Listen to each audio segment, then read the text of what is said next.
애들을 동원해서 표를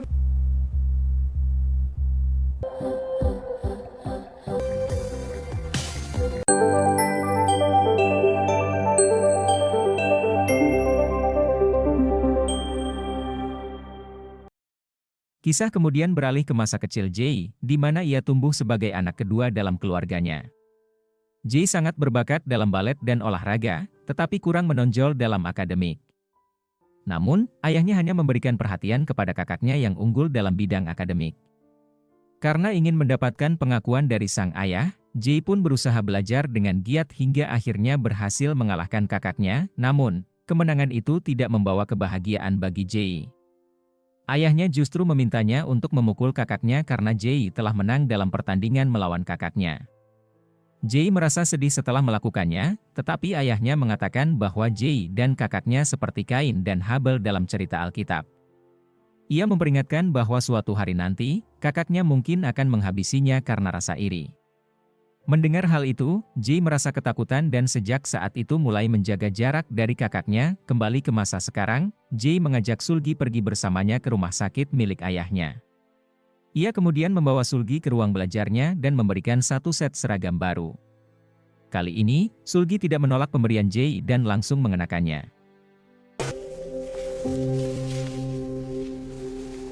Setelah itu, Sulgi bertanya alasan Jay bersikap baik kepadanya. Jay menjawab bahwa ia menghormati Sulgi karena Sulgi selalu meraih peringkat pertama di sekolah lamanya, bahkan tanpa mengikuti les tambahan. Mendengar hal itu, Sulgi dengan nada pesimis mengatakan bahwa keberhasilannya hanya karena bersekolah di desa. Ia merasa tidak akan bisa meraih peringkat pertama lagi di sekolah Jehwa karena semua murid di sana mengikuti bimbingan belajar, sedangkan dirinya tidak. Mengetahui hal tersebut, Jay menawarkan untuk memberikan semua latihan soal dari bimbingan belajarnya dengan syarat Sulgi bersedia mengajarkan metode belajarnya yang membuatnya selalu meraih peringkat pertama. Namun, sebelum Sulgi sempat menjawab, Choi Kyung dan Yeri tiba-tiba masuk ke dalam ruangan. Ternyata, ruangan tersebut merupakan tempat mereka belajar privat bersama Jay. Terkejut dengan kehadiran Choi Kyung dan Yeri, Jay dan Sulgi segera bersembunyi di dalam lemari. Tanpa menyadari keberadaan mereka, Choi Kyung dan Yeri mulai membicarakan Jay dengan nada mengejek. Namun, Jay yang mendengar hal itu hanya tertawa tanpa menunjukkan reaksi apapun.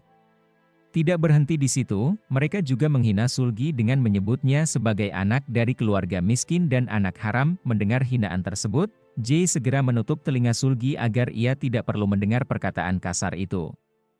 Sikap Jay membuat Sulgi merasa tersentuh. Setelah Choi Kyung dan Yeri pergi, Jay mengantar Sulgi ke lift lain agar ia bisa meninggalkan rumah sakit tanpa harus berpapasan dengan mereka. Karena tersentuh oleh kebaikan hati Jay, Sulgi akhirnya memberikan gantungan kunci merchandise dari Universitas Korea sebagai tanda terima kasih. Setelah itu, cerita beralih sejenak ke kehidupan Yeri.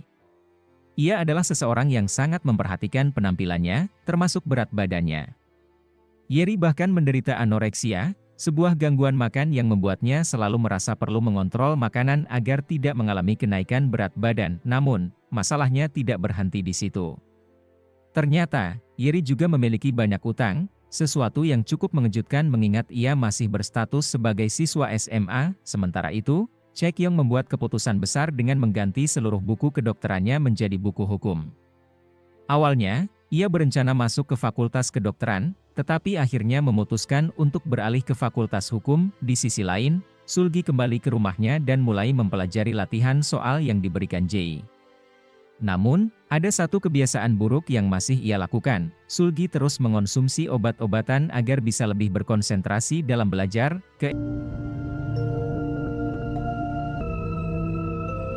Keesokan harinya di sekolah, wali kelas mengumumkan bahwa Nari, teman sekelas Jay, tidak masuk sekolah hari itu. Ketidakhadiran seorang siswa bahkan bisa berdampak pada peringkat universitas yang bisa mereka tuju, di mana absen sehari dapat menyebabkan penurunan hingga 3 level.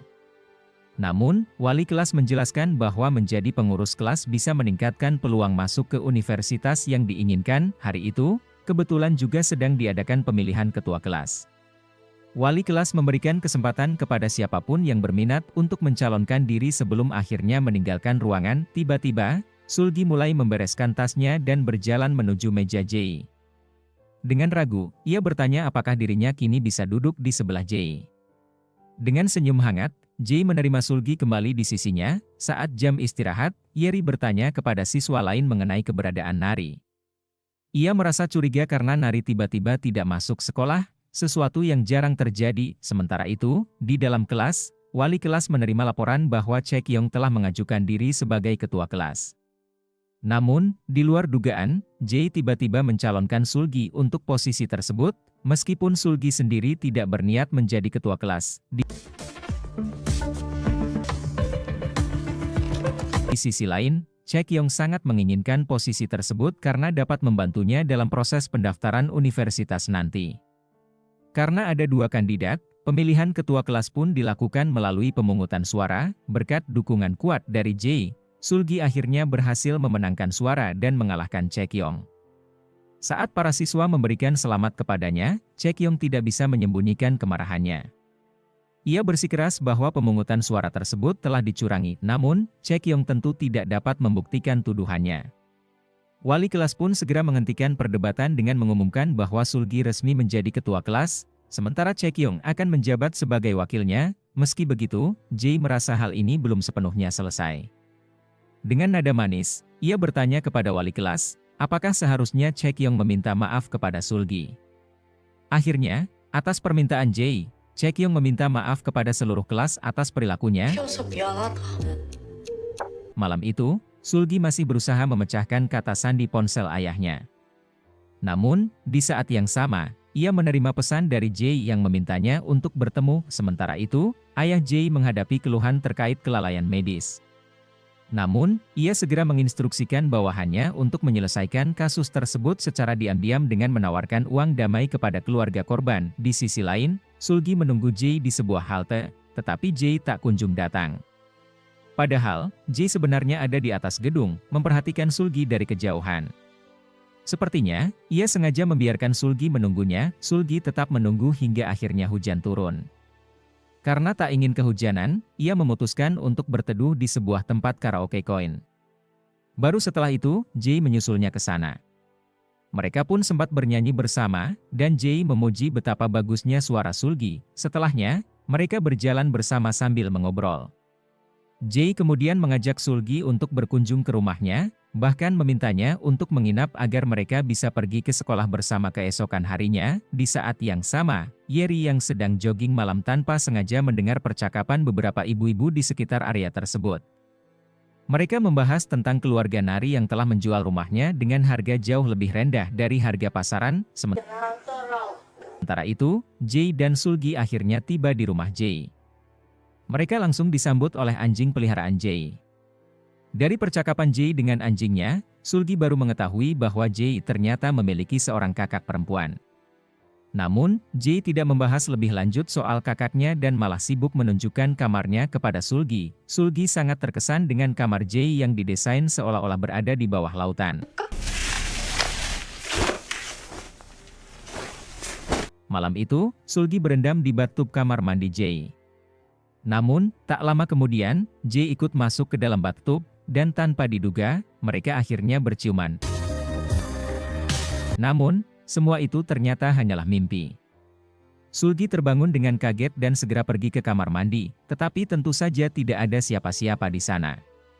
Saat kembali ke tempat tidur, ia tanpa sengaja melihat notifikasi pesan di ponsel Jae. Pesan itu berasal dari Nari, yang mengatakan bahwa ia akan meminta maaf kepada Sulgi dan bahkan berencana pindah sekolah. Dalam pesannya, Nari bertanya apakah Jae akan menghapus video itu jika ia benar-benar pindah sekolah. Karena penasaran, Sulgi mengambil ponsel Jae dan mulai membaca isi pesan tersebut dengan ekspresi terkejut. Sementara itu, di tempat lain, Chaekyong tengah menyelidiki kasus gugatan terhadap ayah Jae terkait dugaan kelalaian medis. Korban dalam kasus tersebut ternyata adalah Woo Do-yuk, ayah kandung Sulgi, yang juga pernah mengajar di SMA Jehwa.